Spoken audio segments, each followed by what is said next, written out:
even when you're not having it, like it dominates your consciousness. So I'm like, I'm surprised no people talk about sexuality in big abstract terms. I'm like, also just like screwing, like sex, right? It's important.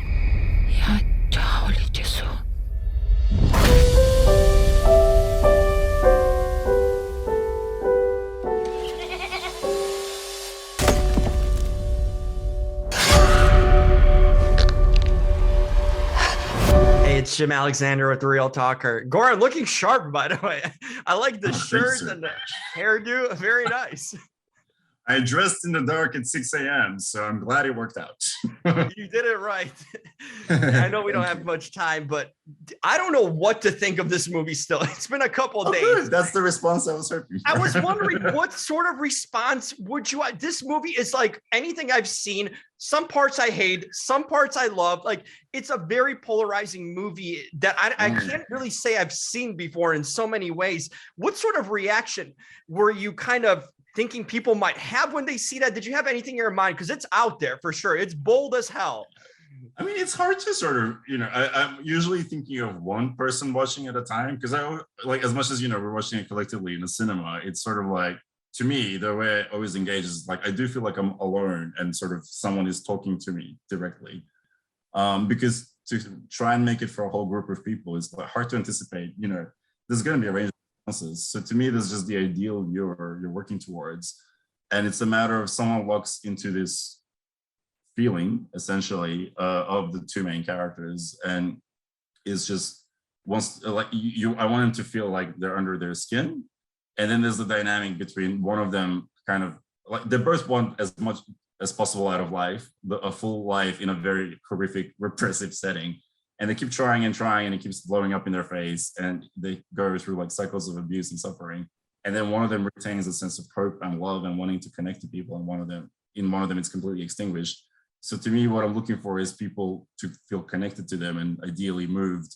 So, I mean, today and last few days, a lot of people keep telling me how much it made them cry. And the sadist in me is very happy about that. Right. It's like, wow, that's really getting the other thing. I'm like, why is no one telling me they got horny? There's a lot of really good sex in this film. And I was going to ask you that next, man. That sex, animalistic. It's intense. How is no one asking about the sex, for God's sake? No foreplay at all, man. They are just going for it. And you know what? And most of it is in broad daylight too. So kudos for you for that too. But was that part of I think the sex is a big kind of thing in this movie too, because it shows kind of the evolution of the character through the sex and the animalistic nature of it without really communication. Tell me about that aspect. I was really curious about it, because it's sex I haven't seen technically in film like that, just so raw and animalistic. No, well, I mean, the movie is about life. As much as I use the supernatural context to kind of have a main character that's sort of outside of humanity and then learning about it in stages. And at some point, can we all be adults and agree sex is a very important part of life? And it's one of the main instincts you have. Even when you're not having it, like it dominates your consciousness. So I'm like, I'm surprised no people talk about sexuality in big abstract terms. I'm like, also just like screwing, like sex, right? It's important. Yeah. Anyway. So well, yeah, I thought it was a really interesting point there. And as we go here, were you influenced by Terrence Malick? Because the cinematography is just picturesque. I mean, it felt like a Terrence Malick movie in a sense. Were you influenced by him, or just your own vision? It's one of those things where there's no time on set to be like thinking about who would do what, which way. Like, there's literally I don't have the brain energy, so I just do things the way that comes out of my gut. And we all worked very organically with my team. And then it's only once you're finished and you look at it, you're like, oh yeah, this is similar to that. So obviously, I adore Terrence Malick, but I am a little bit surprised why that's the only name that ever comes up. It seems to me, I'm like, there's also a century of European cinema where a lot of these conventions are very common. I grew up on a lot of Russian films and or French films, like Hiroshima Mon Amour did this kind of thing. It's just a very different setting. So yeah, and I did notice in the European reviews, I tend to bring up a lot of other names. But I think, like I say, it comes out from an unconscious, instinctive place, and it's sort of like obviously that's been shaped by, Malick and Tarkovsky and all these other people.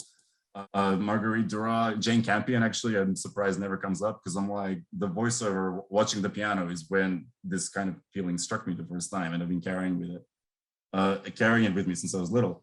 But it's this thing of like, I'm not really thinking about it. So I never know how to talk about influences, because I'm just like, they're so unconscious. I feel like a viewer's opinion of who my influences are is probably way clearer than mine would be, because I probably will know 5 years from now what you know now. Well done. Hey, bold. Keep on being bold. I think you're a visionary in that way. So awesome work. Thank you, sir. Thanks, Jim. Take care, everybody.